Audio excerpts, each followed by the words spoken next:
Capítulo 21. Un gran movimiento mundial.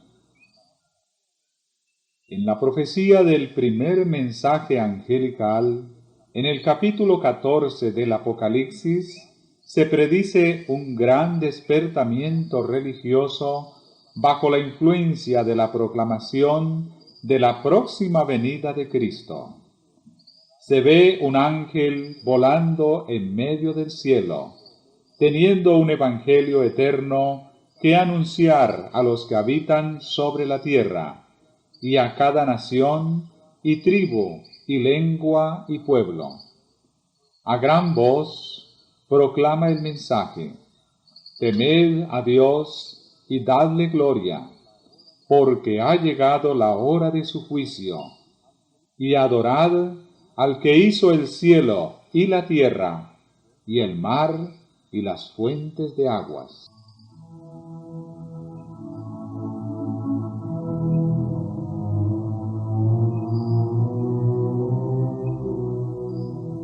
La circunstancia de que se diga que es un ángel el heraldo de esta advertencia no deja de ser significativa.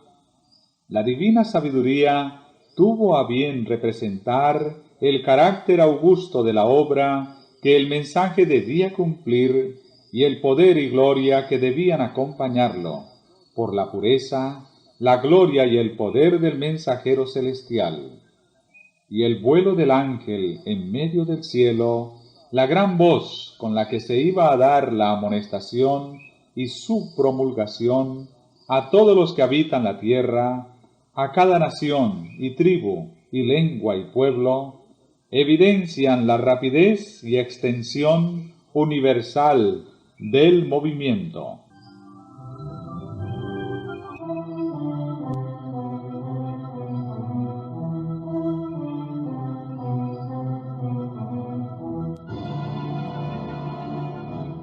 El mismo mensaje revela el tiempo en que este movimiento debe realizarse. Se dice que forma parte del Evangelio eterno y que anuncia el principio del juicio. El mensaje de salvación ha sido predicado en todos los siglos, pero este mensaje es parte del Evangelio que sólo podía ser proclamado en los últimos días, pues sólo entonces podía ser verdad que la hora del juicio había llegado. Las profecías presentan una sucesión de acontecimientos que llevan al comienzo del juicio. Esto es particularmente cierto del libro de Daniel. Pero la parte de su profecía que se refería a los últimos días, debía Daniel cerrarla y sellarla hasta el fin del tiempo. Un mensaje relativo al juicio, basado en el cumplimiento de estas profecías, no podía ser proclamado antes de que llegásemos a aquel tiempo. Pero al tiempo del fin, dice el profeta, muchos correrán de aquí para allá, y la ciencia será aumentada.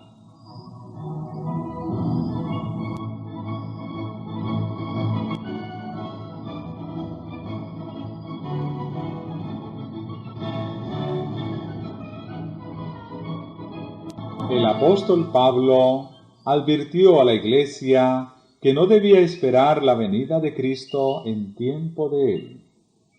Ese día, dijo, no puede venir sin que haya venido primero la apostasía y sin que haya sido revelado el hombre de pecado. Sólo después que se haya producido la gran apostasía y se haya cumplido el largo periodo del reino del hombre de pecado, podemos esperar el advenimiento de nuestro Señor. El hombre de pecado, que también es llamado misterio de iniquidad, hijo de perdición, y el inicuo, representa al papado, el cual, como está predicho en las profecías, conservaría su supremacía durante 1260 años. Este periodo terminó en 1798. La venida del Señor no podía verificarse antes de dicha fecha. San Pablo abarca con su aviso toda la dispensación cristiana hasta el año 1798. Solo después de esta fecha debía ser proclamado el mensaje de la segunda venida de Cristo.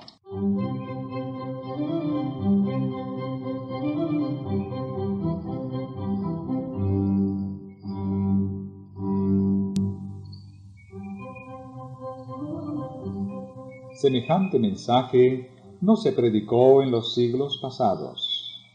San Pablo, como lo hemos visto, no lo predicó. Predijo a sus hermanos la venida de Cristo para un porvenir muy lejano. Los reformadores no lo proclamaron tampoco. Martín Lutero fijó la fecha del juicio para cerca de 300 años después de su época. Pero desde 1798 el libro de Daniel ha sido desellado. La ciencia de las profecías ha aumentado y muchos han proclamado el solemne mensaje del juicio cercano.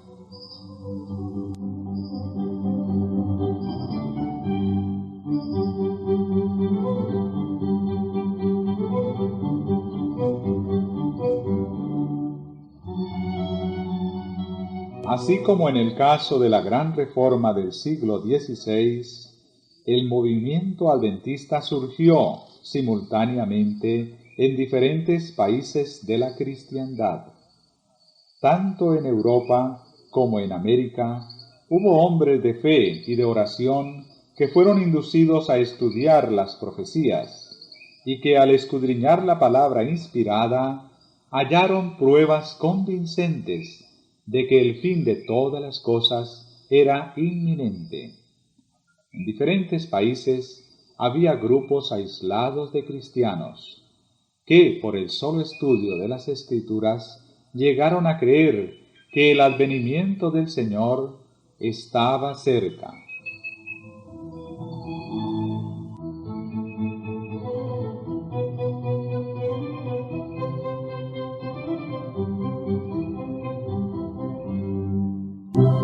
En 1821, 3 años después de haber llegado Miller a su modo de interpretar las profecías que fijan el tiempo del juicio, el doctor José Wolf, el misionero universal, empezó a proclamar la próxima venida del Señor. Wolf había nacido en Alemania, de origen israelita, pues su padre era rabino. Desde muy temprano se convenció de la verdad de la religión cristiana. Dotado de inteligencia viva y dada a la investigación, solía prestar profunda atención a las conversaciones que se oían en casa de su padre, mientras que diariamente se reunían piadosos correligionarios para recordar las esperanzas de su pueblo, la gloria del Mesías venidero y la restauración de Israel. Un día, cuando el niño oyó mencionar a Jesús de Nazaret, preguntó quién era. Un israelita del mayor talento, le contestaron. Pero como aseveraba ser el Mesías, el tribunal judío le sentenció a muerte. ¿Por qué entonces, siguió preguntando el niño, está Jerusalén destruida?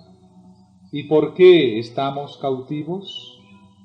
Ay, ay, contestó su padre, es porque los judíos mataron a los profetas. Inmediatamente se le ocurrió al niño que tal vez Jesús de Nazaret había sido también profeta, y los judíos le mataron siendo inocente. Este sentimiento era tan vivo que a pesar de haberle sido prohibido entrar en iglesias cristianas, A menudo se acercaba a ellas para escuchar la predicación.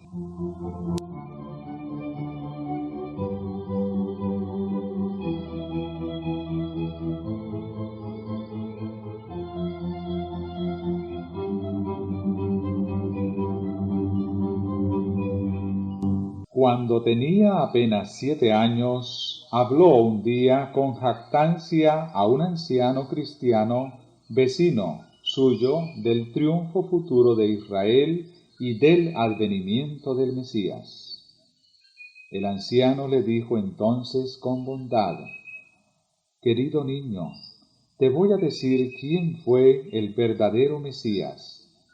Fue Jesús de Nazaret, a quien tus antepasados crucificaron, como también habían matado a los antiguos profetas. Anda a casa y lee el capítulo 53 de Isaías, y te convencerás de que Jesucristo es el Hijo de Dios». No tardó el niño en convencerse.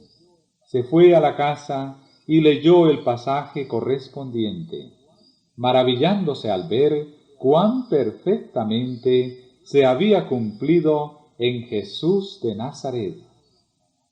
¿Serían verdad las palabras de aquel cristiano? El muchacho pidió a su padre que le explicara la profecía, pero éste lo recibió con tan severo silencio que nunca más se atrevió a mencionar el asunto. Pero el incidente ahondó su deseo de saber más de la religión cristiana.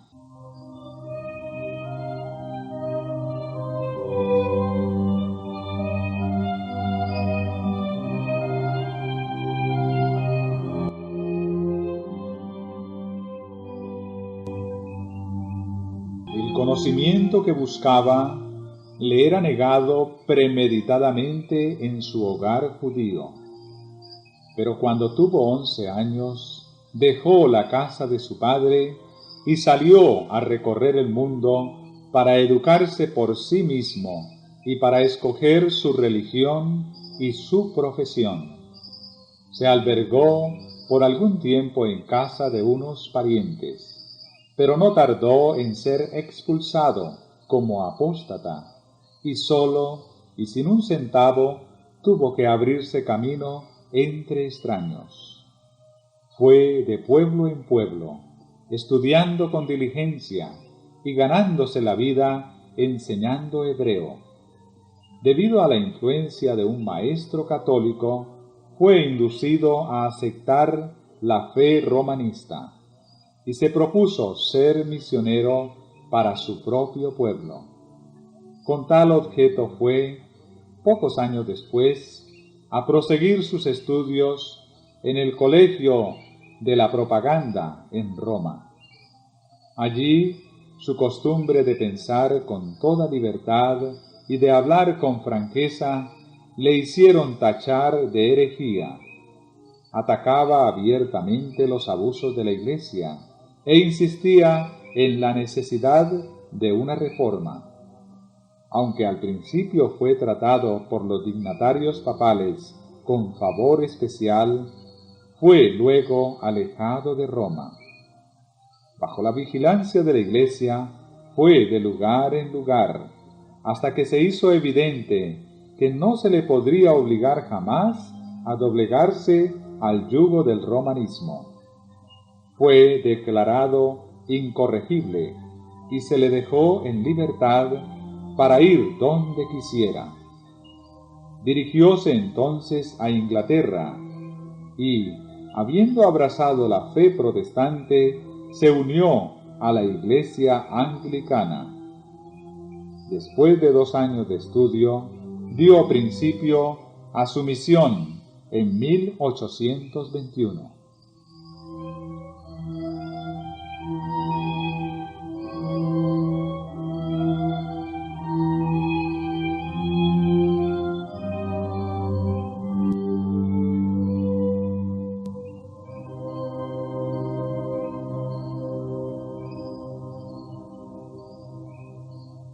al aceptar la gran verdad del primer advenimiento de Cristo como varón de dolores, experimentado en quebranto, Wolf comprendió que las profecías presentan con igual claridad su segundo advenimiento en poder y gloria. Y mientras trataba de conducir a su pueblo a Jesús de Nazaret como al prometido, y a presentarle su primera venida en humillación como un sacrificio por los pecados de los hombres, le hablaba también de su segunda venida como Rey y Libertador.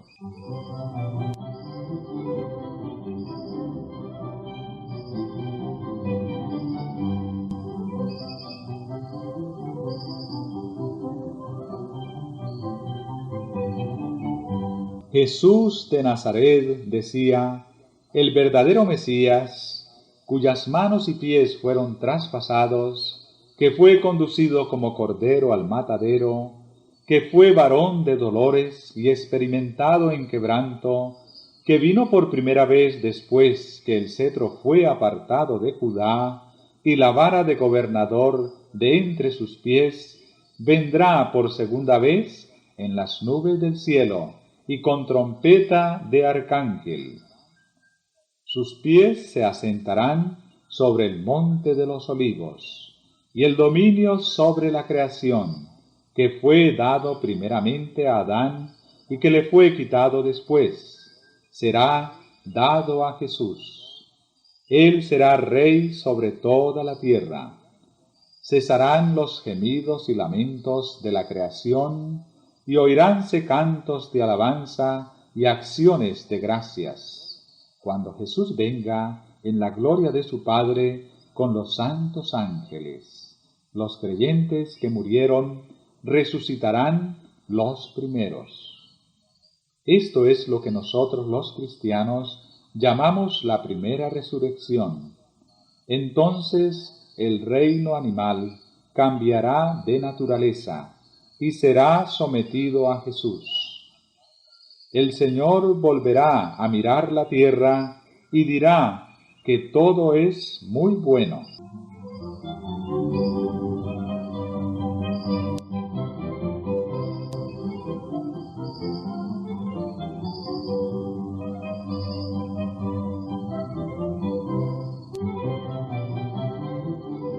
Wolf creía inminente la venida del Señor.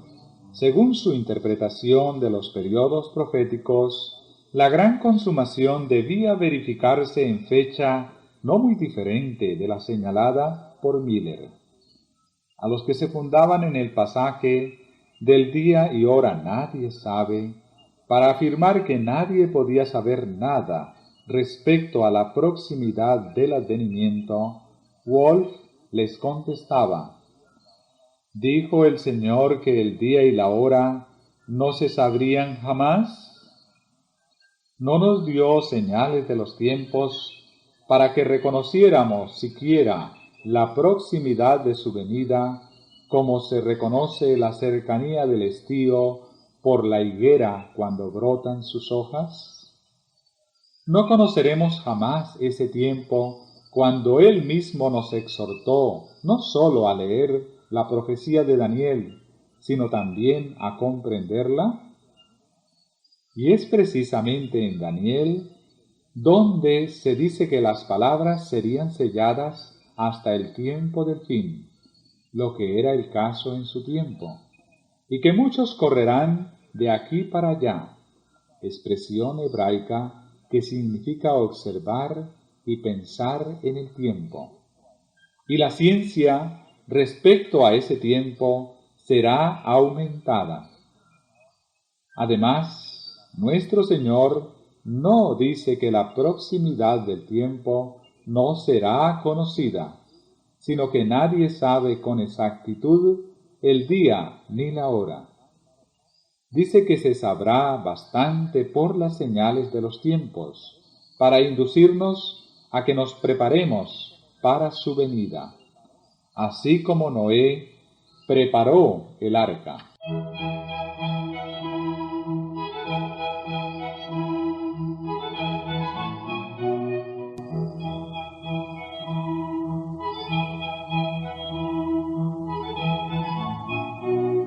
Respecto al sistema popular de interpretar, o mejor dicho, de torcer las Sagradas Escrituras, Wolf describió: la mayoría de las iglesias cristianas se han apartado del claro sentido de las Escrituras para adoptar el sistema fantástico de los budistas.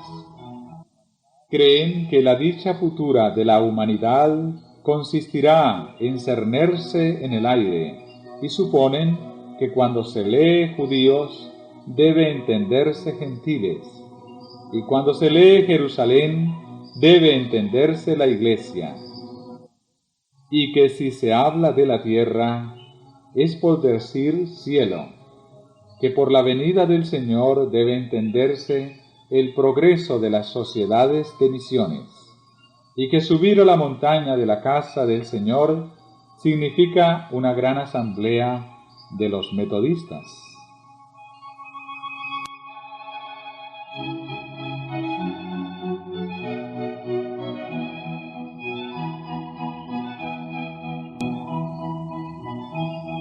Durante los 24 años que transcurrieron de 1821 a 1845, Wolf hizo muchísimos viajes. Recorrió en África, Egipto y Abisania. En Asia, la Palestina, Siria, Persia, Bókhara y la India. Visitó también los Estados Unidos de Norteamérica y de paso para aquel país predicó en la isla de Santa Elena. Llegó a Nueva York en agosto de 1837 y después de haber hablado en aquella ciudad, predicó en Filadelfia y Baltimore y finalmente se dirigió a Washington. Allí dice: debido a una proposición hecha por el expresidente Juan Quincy Adams, en una de las cámaras del Congreso se me concedió por unanimidad el uso del salón del Congreso para una conferencia que di un sábado y que fue honrada con la presencia de todos los miembros del Congreso, como también del obispo de Virginia y del clero y de los vecinos de Washington. El mismo honor me fue conferido por los miembros del gobierno de New Jersey y de Pensilvania, en cuya presencia di conferencias sobre mis investigaciones en el Asia, como también sobre el reinado personal de Jesucristo.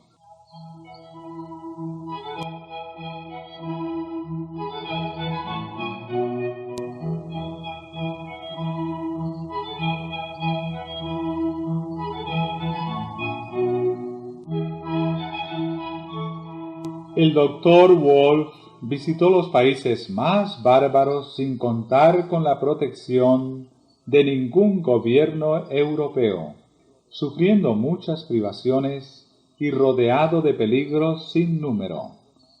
Fue apaleado y reducido al hambre, vendido como esclavo y condenado 3 veces a muerte.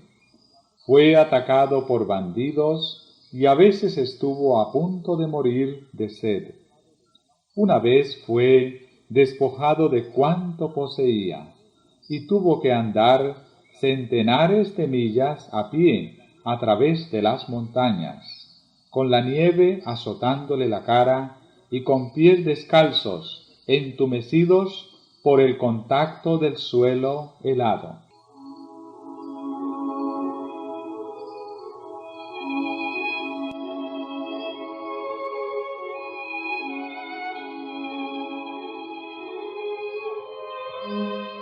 Cuando se le aconsejó que no fuera sin armas entre tribus salvajes y hostiles, declaró estar provisto de armas.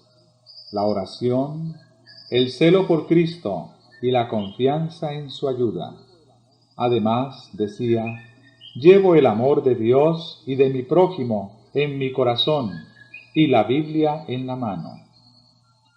Doquiera fuese, llevaba siempre consigo la Biblia en hebreo e inglés. Hablando de uno de sus últimos viajes, dice: solía tener la Biblia abierta en mis manos. Sentía que mi fuerza estaba en el libro y que su poder me sostendría.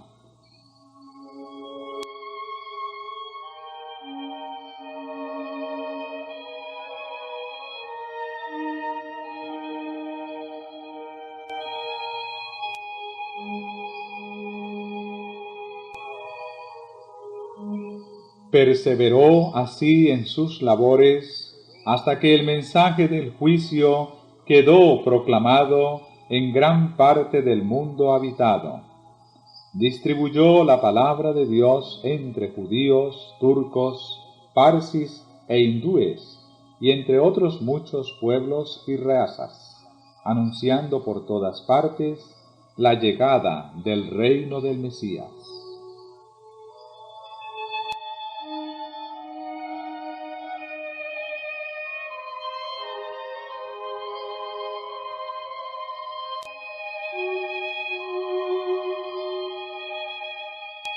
En sus viajes por Bókhara encontró profesada la doctrina de la próxima venida del Señor entre un pueblo remoto y aislado.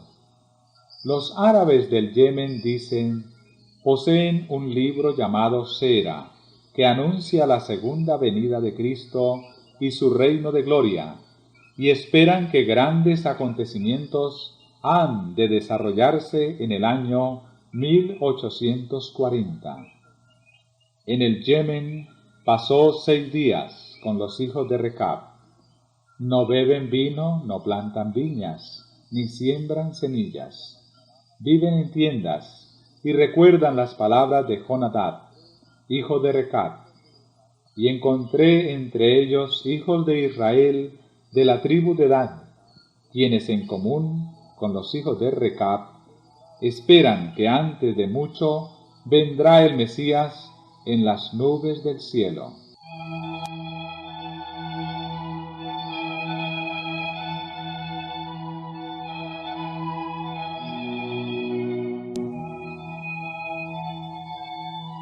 Otro misionero encontró una creencia parecida en Tartaria. Un sacerdote tártaro preguntó al misionero cuándo vendría Cristo por segunda vez.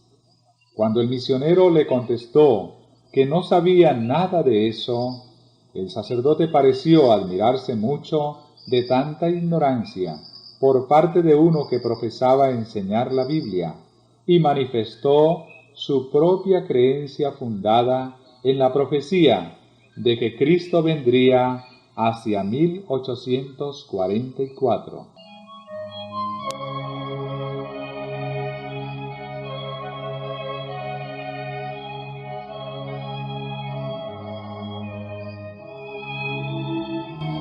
Desde 1826, el mensaje del advenimiento empezó a ser predicado en Inglaterra, pero en este país el movimiento no tomó forma tan definida como en los Estados Unidos de Norteamérica. No se enseñaba tan generalmente la fecha exacta del advenimiento, pero la gran verdad de la próxima venida de Cristo en poder y gloria fue extensamente proclamada. Y eso no sólo entre los disidentes y no conformistas. El escritor inglés Moran Brock dice que cerca de 700 ministros de la Iglesia anglicana predicaban este Evangelio del Reino. El mensaje que fijaba el año 1844 como fecha de la venida del Señor fue también proclamado en Gran Bretaña. Circularon profusamente las publicaciones adventistas procedentes de los Estados Unidos. Se reimprimieron libros y periódicos en Inglaterra. Y en 1842, Roberto Winter, súbdito inglés que había aceptado la fe adventista en Norteamérica, regresó a su país para anunciar la venida del Señor. Muchos se unieron a él en la obra, y el mensaje del juicio fue proclamado en varias partes de Inglaterra.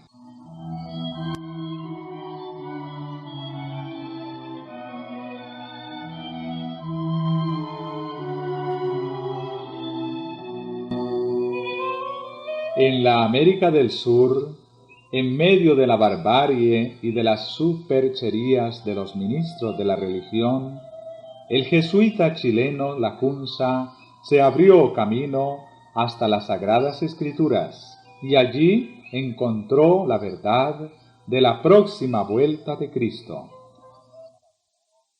Impelido a dar el aviso, pero deseando no obstante librarse de la censura de Roma, publicó sus opiniones bajo el seudónimo de Rabí Ben Ezra, dándose por judío convertido.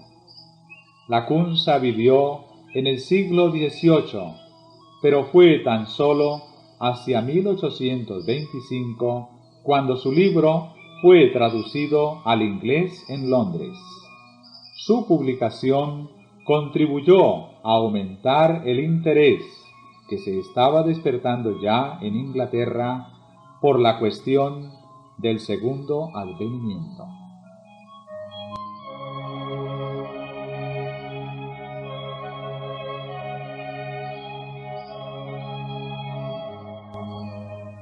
En Alemania, esta doctrina había sido enseñada por el siglo XVIII por Bengel, ministro de la Iglesia luterana y célebre teólogo y crítico.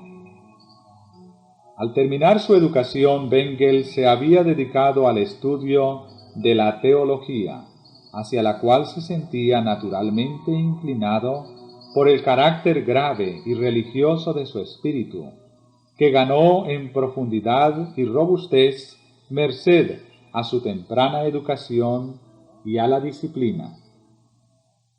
Como otros jóvenes de carácter reflexivo, antes y después de él, tuvo que luchar con dudas y dificultades de índole religiosa, y él mismo alude con mucho sentimiento a los muchos dardos que atravesaron su pobre corazón y que amargaron su juventud.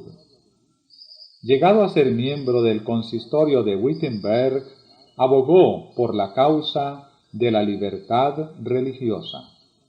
Si bien defendía los derechos y privilegios de la Iglesia, abogaba porque se concediera toda libertad razonable a los que se sentían constreñidos por motivos de conciencia a abandonar la Iglesia oficial.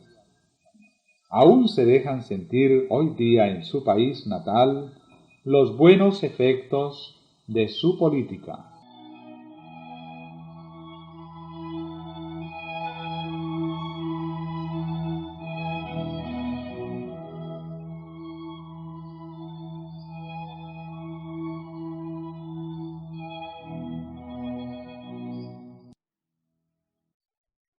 Mientras estaba preparando un sermón sobre Apocalipsis 21 para un domingo de Adviento, la luz de la segunda venida de Cristo se hizo en la mente de Bengel. Las profecías del Apocalipsis se desplegaron ante su inteligencia como nunca antes. Como anonadado por el sentimiento de la importancia maravillosa y de la gloria incomparable de las escenas descritas por el profeta, se vio obligado a retraerse por algún tiempo de la contemplación del asunto. Pero en el púlpito se le volvió a presentar en toda su claridad y su poder.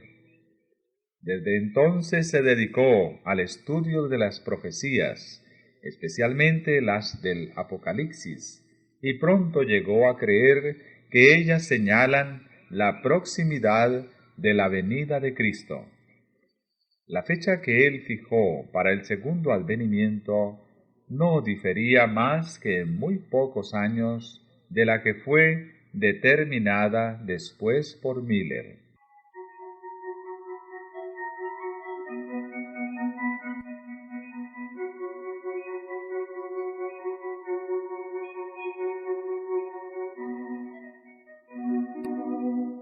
Los escritos de Bengel se propagaron por toda la cristiandad. Sus opiniones acerca de la profecía fueron adoptadas en forma bastante general en su propio estado de Wittenberg y hasta cierto punto en otras partes de Alemania. El movimiento continuó después de su muerte y el mensaje del advenimiento se dejó oír en Alemania, al mismo tiempo que estaba llamando la atención en otros países. Desde fecha temprana, algunos de los creyentes fueron a Rusia y formaron allí colonias, y la fe de la próxima venida de Cristo está aún viva entre las iglesias alemanas de aquel país.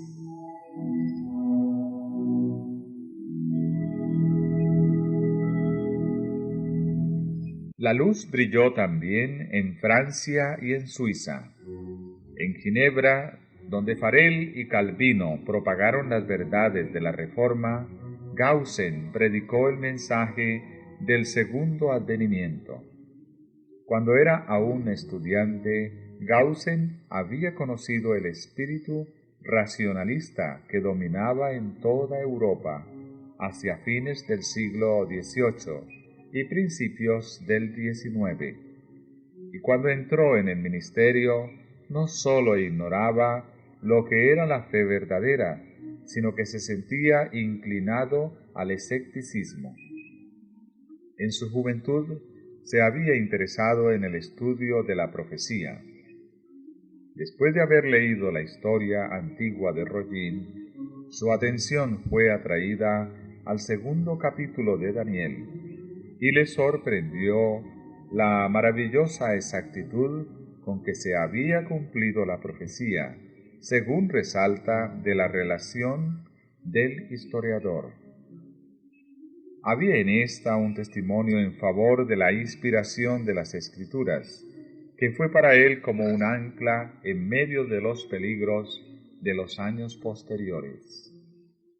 No podía conformarse con las enseñanzas del racionalismo, y al estudiar la Biblia en busca de luz más clara, fue conducido después de algún tiempo a una fe positiva.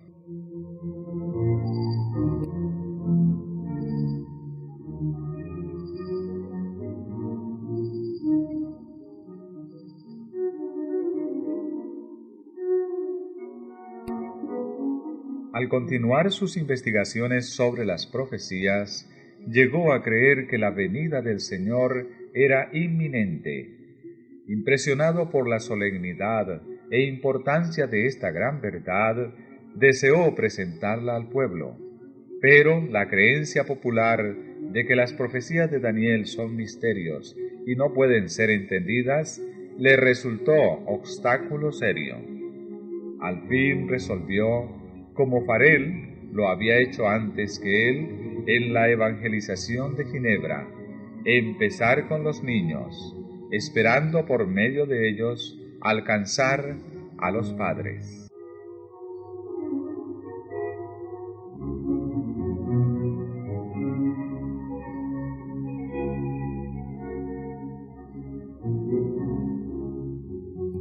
Al hablar de su propósito en esta tarea, decía él, tiempo después, deseo que se comprenda que no es a causa de su escasa importancia, sino a causa de su gran valor, por lo que yo deseaba presentar esas enseñanzas en esta forma familiar y por qué las dirigía a los niños.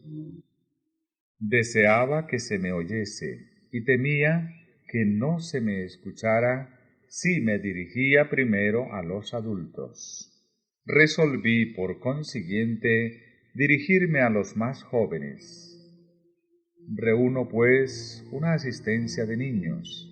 Si ésta aumenta, si se ve que los niños escuchan, que están contentos e interesados, que comprenden el tema y saben exponerlo, estoy seguro de tener pronto otro círculo de oyentes, y a su vez los adultos verán que vale la pena sentarse a estudiar, y así se gana la causa.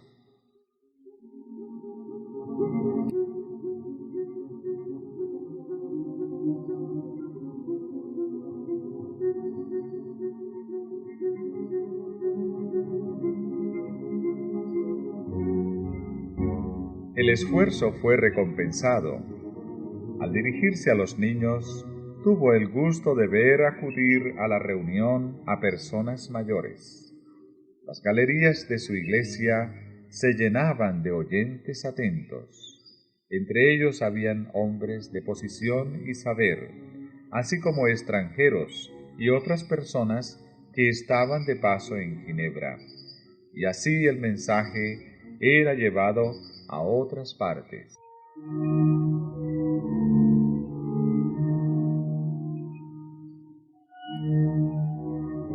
Animado por el éxito, Gaussen publicó sus lecciones con la esperanza de promover el estudio de los libros proféticos en las iglesias de los pueblos que hablan francés. Publicar las lecciones dadas a los niños, dice Gaussen, equivale a decir a los adultos que hartas veces descuidan la lectura de dichos libros so pretexto de que son oscuros. ¿Cómo pueden serlo cuando vuestros niños los entienden? Tenía un gran deseo, agrega, de popularizar el conocimiento de las profecías entre nuestros rebaños en cuanto fuera posible. En realidad, no hay estudio que parezca responder mejor a las necesidades de la época. Por medio de él debemos prepararnos para la tribulación cercana y velar y esperar a Jesucristo.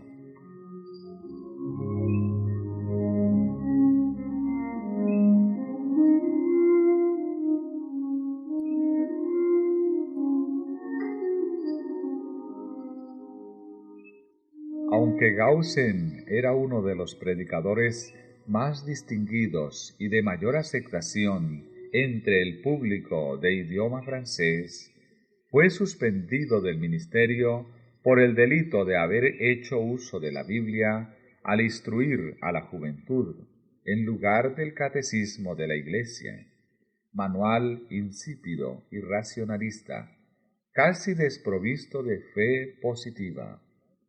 Posteriormente fue profesor en una escuela de teología, sin dejar de proseguir su obra de catequista todos los domingos, dirigiéndose a los niños e instruyéndolos en las sagradas escrituras. Sus obras sobre las profecías despertaron también mucho interés. Desde la cátedra, desde las columnas de la prensa y por medio de su ocupación favorita como maestro de los niños, siguió aún muchos años ejerciendo extensa influencia y llamando la atención de muchos hacia el estudio de las profecías que enseñaban que la venida del Señor se acercaba.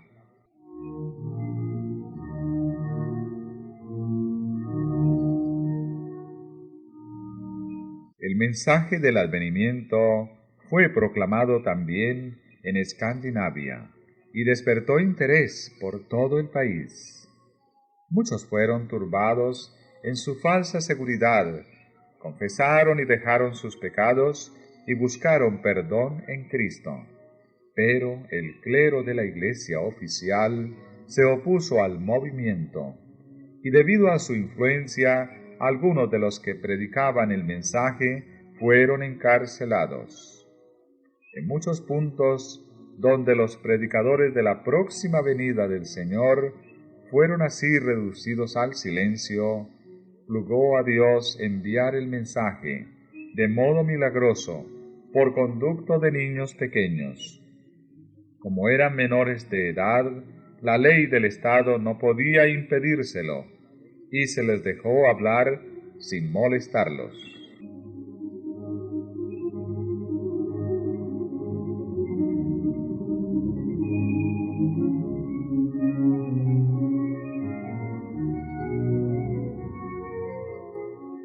movimiento cundió principalmente entre la clase baja, y eran en las humildes viviendas de los trabajadores donde la gente se reunía para oír la amonestación. Los mismos predicadores infantiles eran en su mayoría pobres rústicos. Algunos de ellos no tenían más de 6 a 8 años de edad, y aunque sus vidas testificaban que amaban al Salvador y que procuraban obedecer los santos preceptos de Dios, no podían dar prueba de mayor inteligencia y pericia que las que se suelen ver en los niños de esa edad. Sin embargo, cuando se encontraban ante el público, era de toda evidencia que los movía una influencia superior a sus propios dones naturales. Su tono y sus ademanes cambiaban, y daban la amonestación del juicio con poder y solemnidad, empleando las palabras mismas de las Sagradas Escrituras. Temed a Dios y dadle gloria, porque ha llegado la hora de su juicio. Reprobaban los pecados del pueblo, condenando no solamente la inmoralidad y el vicio, sino también la mundanalidad y la apostasía, y exhortaban a sus oyentes a huir de la ira venidera.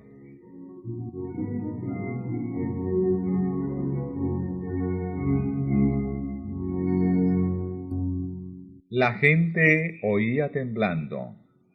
El Espíritu convincente de Dios hablaba a sus corazones. Muchos eran inducidos a escudriñar las santas Escrituras con profundo interés. Los intemperantes y los viciosos se enmendaban, otros renunciaban a sus hábitos deshonestos y se realizaba una obra tal que hasta los ministros de la Iglesia oficial se vieron obligados a reconocer que la mano de Dios estaba en el movimiento.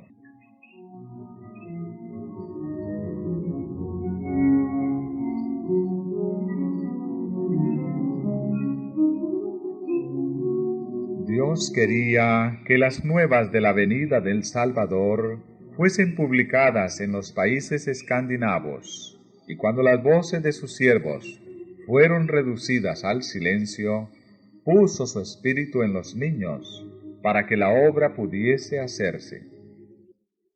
Cuando Jesús se acercó a Jerusalén, seguido de alegres muchedumbres que, con gritos de triunfo y ondeando palmas, le aclamaron Hijo de David, los fariseos, envidiosos, le intimaron para que hiciese callar al pueblo. Pero Jesús contestó que todo eso se realizaba en cumplimiento de la profecía, y que si la gente callaba, las mismas piedras clamarían.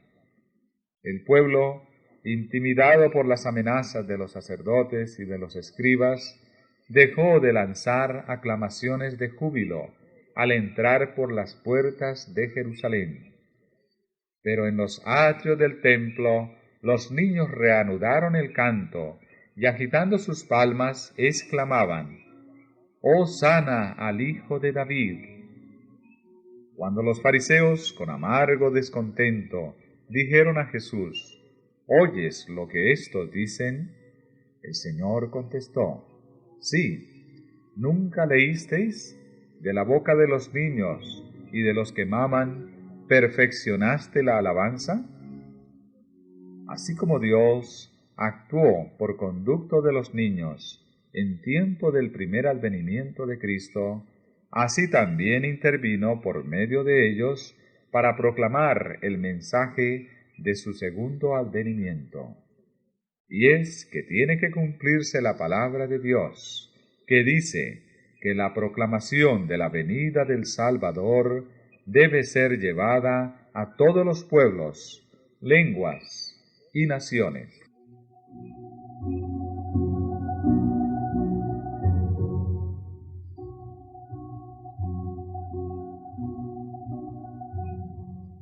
A Guillermo Miller y a sus colaboradores les fue encomendada la misión de predicar la amonestación en los Estados Unidos de Norteamérica.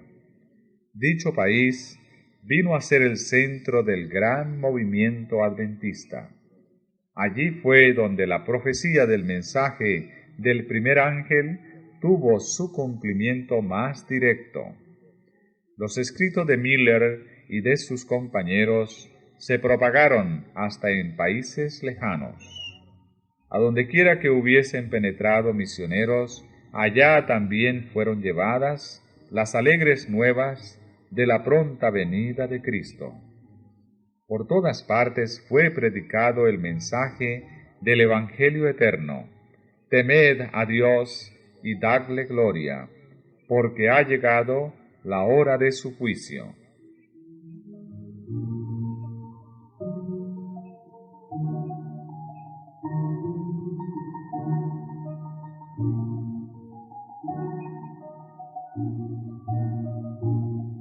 El testimonio de las profecías que parecían señalar la fecha de la venida de Cristo para la primavera de 1844 se arraigó profundamente en la mente del pueblo. Al pasar de un estado a otro, el mensaje despertaba vivo interés por todas partes.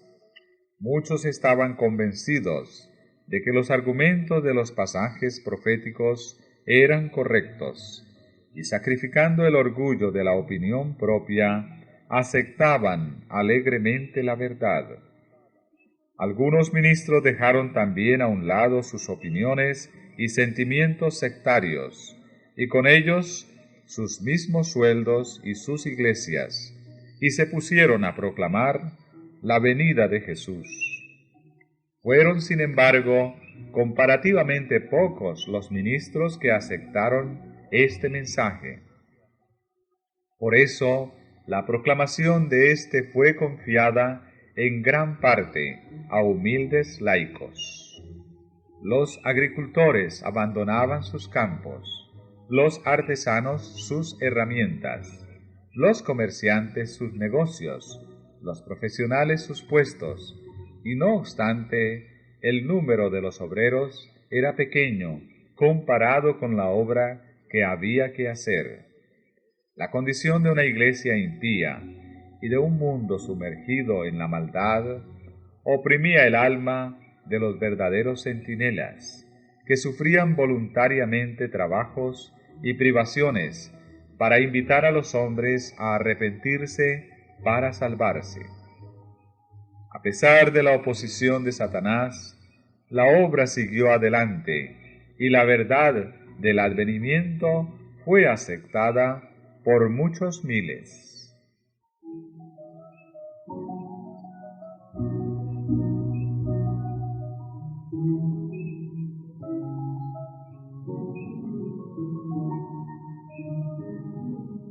Por todas partes se oía el testimonio escrutador que amonestaba a los pecadores, tanto mundanos como miembros de iglesia, para que huyesen de la ira venidera.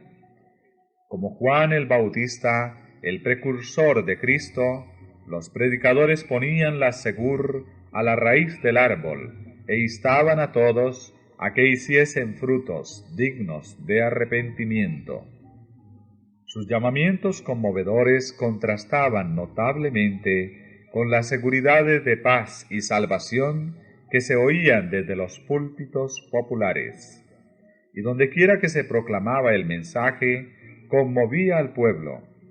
El testimonio sencillo y directo de las Sagradas Escrituras, inculcado en el corazón de los hombres por el poder del Espíritu Santo, producía una fuerza de convicción a la que sólo pocos podían resistir.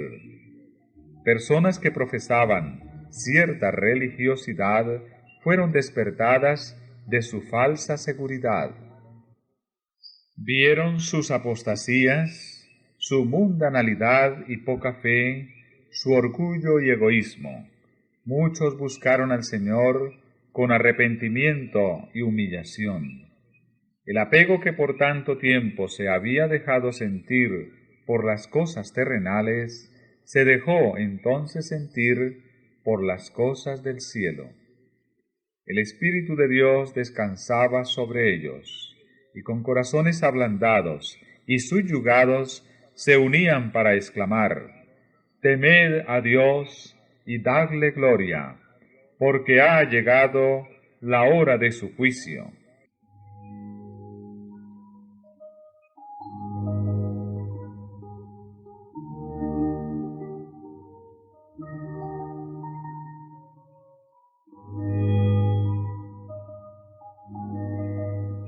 Los pecadores preguntaban llorando: ¿Qué debo yo hacer para ser salvo? Aquellos cuyas vidas se habían hecho notar por su mala fe, deseaban hacer restituciones. Todos los que encontraban paz en Cristo ansiaban ver a otros participar de la misma bendición. Los corazones de los padres se volvían hacia sus hijos, y los corazones de los hijos hacia sus padres. Los obstáculos levantados por el orgullo y la reserva desaparecían. Se hacían sentidas confesiones y los miembros de la familia trabajaban por la salvación de los más cercanos y más queridos. A menudo se oían voces de ardiente intercesión. Por todas partes había almas que con angustia luchaban con Dios. Muchos pasaban toda la noche en oración para tener la seguridad de que sus propios pecados eran perdonados, o para obtener la conversión de sus parientes o vecinos.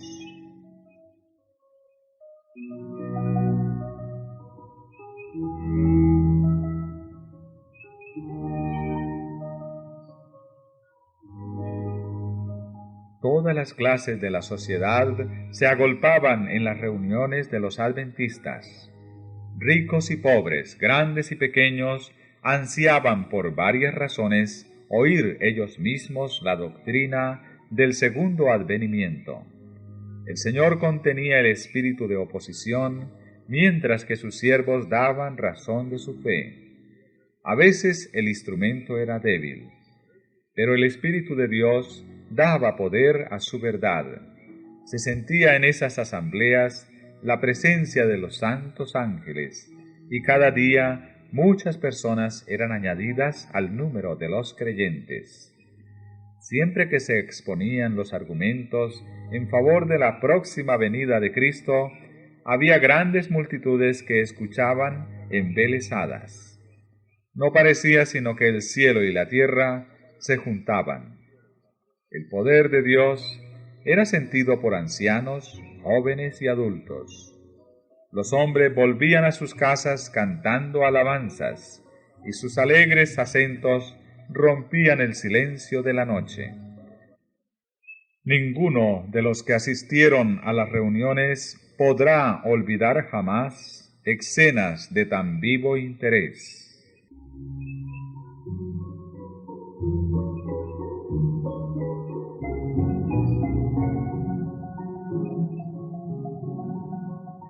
La proclamación de una fecha determinada para la venida de Cristo suscitó gran oposición por parte de muchas personas de todas las clases, desde el pastor hasta el pecador más vicioso y atrevido.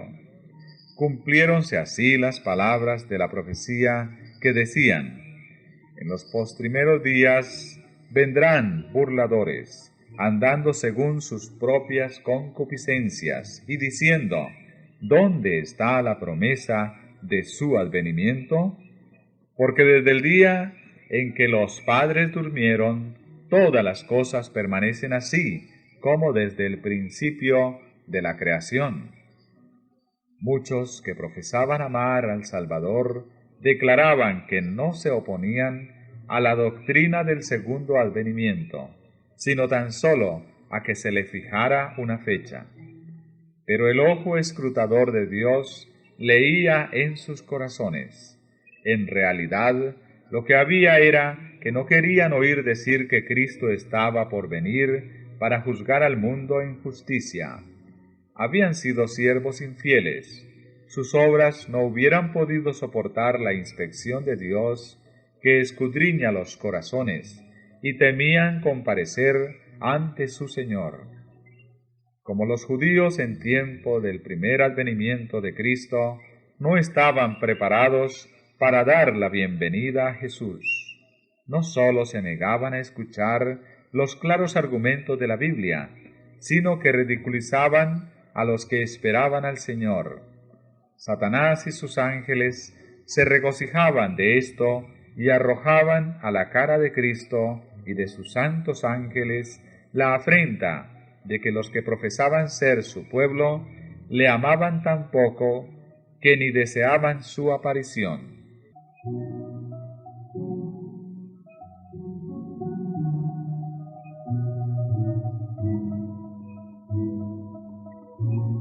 Nadie sabe el día ni la hora, era el argumento aducido con más frecuencia por los que rechazaban la fe del advenimiento.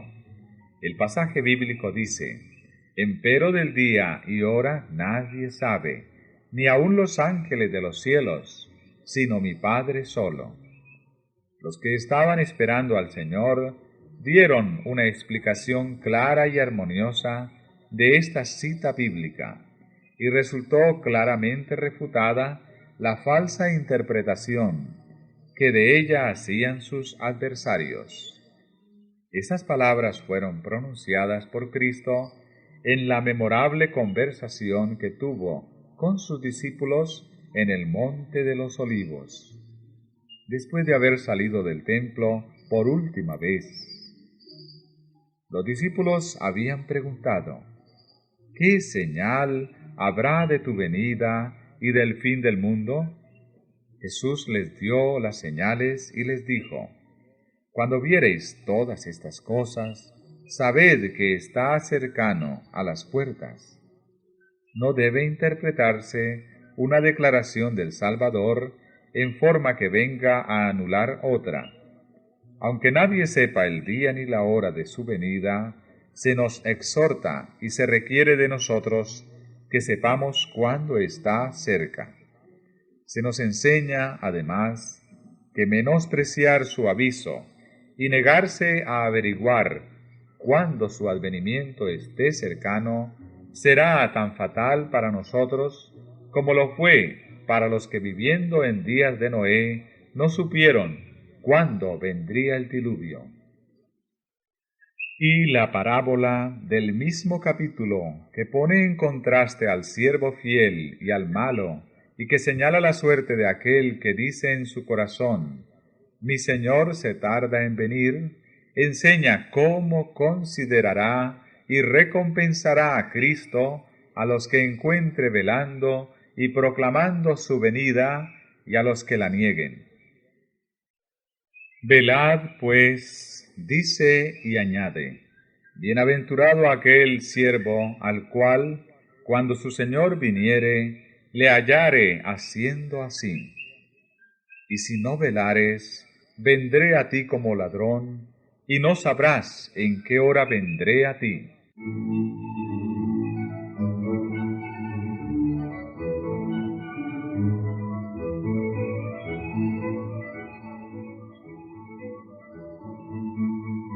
San Pablo habla de una clase de personas para quienes la aparición del Señor vendrá sin que la hayan esperado.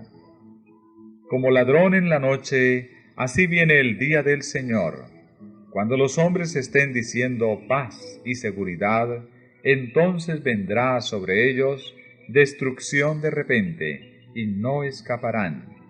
Pero agrega también, refiriéndose a los que han tomado en cuenta la amonestación del Salvador: mas vosotros, hermanos, no estáis en tinieblas, para que aquel día os sobrecoja como ladrón, porque todos vosotros sois hijos de luz e hijos del día. No somos de la noche ni de las tinieblas.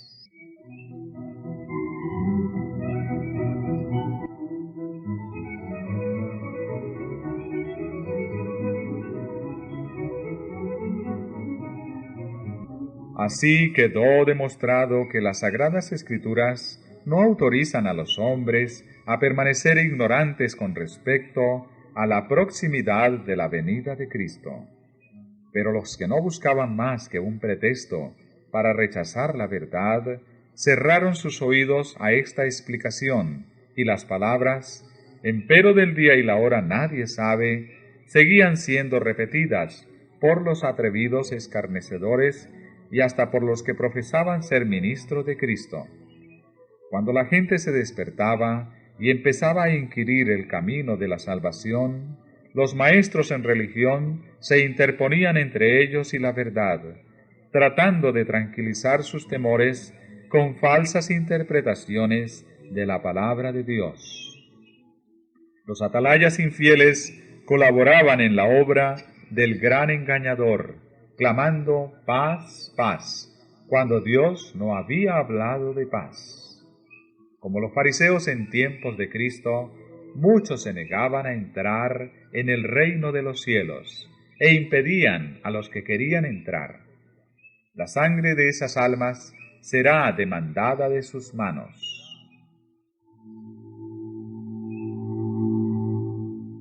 Los miembros más humildes y piadosos de las iglesias eran generalmente los primeros en aceptar el mensaje. Los que estudiaban la Biblia por sí mismos no podían menos que echar de ver que el carácter de las opiniones corrientes respecto de la profecía era contrario a las Sagradas Escrituras, y dondequiera que el pueblo no estuviese sujeto a la influencia del clero y escudriñara la palabra de Dios por sí mismo, la doctrina del advenimiento no necesitaba más que ser cotejada con las Escrituras para que se reconociese su autoridad divina. Muchos fueron perseguidos por sus hermanos incrédulos. Para conservar sus puestos en las iglesias, algunos consintieron en guardar silencio respecto a su esperanza, pero otros sentían que la fidelidad para con Dios les prohibía tener así ocultas las verdades que Él les había comunicado. No pocos fueron excluidos de la comunión de la Iglesia por la única razón de haber dado expresión a su fe en la venida de Cristo. Muy valiosas eran estas palabras del profeta dirigidas a los que sufrían esa prueba de su fe.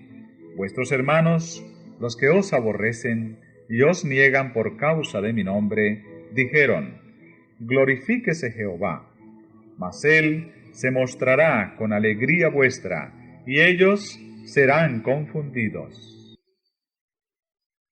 Los ángeles de Dios observaban con el más profundo interés el resultado de la amonestación. Cuando las iglesias rechazaban el mensaje, los ángeles se apartaban con tristeza. Sin embargo, eran muchos los que no habían sido probados con respecto a la verdad del advenimiento. Muchos se dejaron descarriar por maridos, esposas, padres o hijos, y se les hizo creer que era pecado prestar siquiera oído a las herejías enseñadas por los adventistas. Los ángeles recibieron orden de velar fielmente sobre esas almas, pues otra luz había de brillar aún sobre ellas desde el trono de Dios.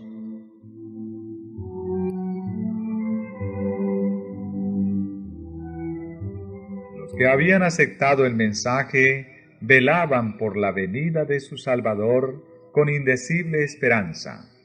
El tiempo en que esperaban ir a su encuentro estaba próximo, y a esa hora se acercaban con solemne calma. Descansaban en dulce comunión con Dios, y esto era para ellos prenda segura de la paz que tendrían en la gloria venidera. Ninguno de los que abrigaron esa esperanza y esa confianza pudo olvidar aquellas horas tan preciosas de expectación. Pocas semanas antes del tiempo determinado, dejaron de lado la mayor parte de los negocios mundanos. Los creyentes sinceros examinaban cuidadosamente todos los pensamientos y emociones de sus corazones, como si estuviesen en el lecho de muerte y como si tuviesen que cerrar pronto sus ojos a las cosas de este mundo. No se trataba de hacer vestidos de ascensión, pero todos sentían la necesidad de una prueba interna de que estaban preparados para recibir al Salvador. Sus vestiduras blancas eran la pureza del alma y un carácter purificado de pecado por la sangre expiatoria de Cristo. Ojalá hubiese aún entre el pueblo que profesa pertenecer a Dios el mismo espíritu para estudiar el corazón y la misma fe sincera y decidida. Si hubiesen seguido humillándose así ante el Señor y dirigiendo sus súplicas al trono de misericordia, poseerían una experiencia mucho más valiosa que la que poseen ahora.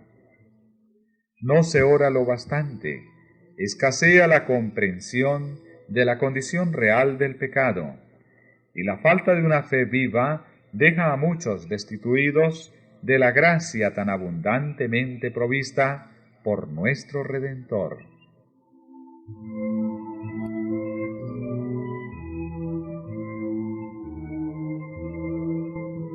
Dios se propuso probar a su pueblo. Su mano cubrió el error cometido en el cálculo de los periodos proféticos. Los adventistas no descubrieron el error, ni fue descubierto tampoco por los más sabios de sus adversarios.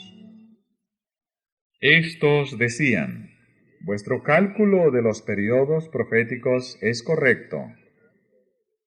Algún gran acontecimiento está a punto de realizarse, pero no es lo que predice Miller.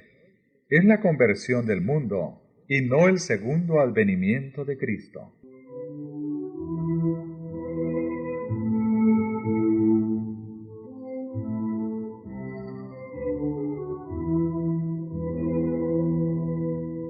Pasó el tiempo de expectativa y no apareció Cristo para libertar a su pueblo. Los que habían esperado a su Salvador con fe sincera experimentaron un amargo desengaño. Sin embargo, los designios de Dios se estaban cumpliendo. Dios estaba probando los corazones de los que profesaban estar esperando su aparición. Había muchos entre ellos que no habían sido movidos por un motivo más elevado que el miedo. Su profesión de fe no había mejorado sus corazones ni sus vidas. Cuando el acontecimiento esperado no se realizó, esas personas declararon que no estaban desengañadas. No habían creído nunca que Cristo vendría. Fueron de los primeros en ridiculizar el dolor de los verdaderos creyentes.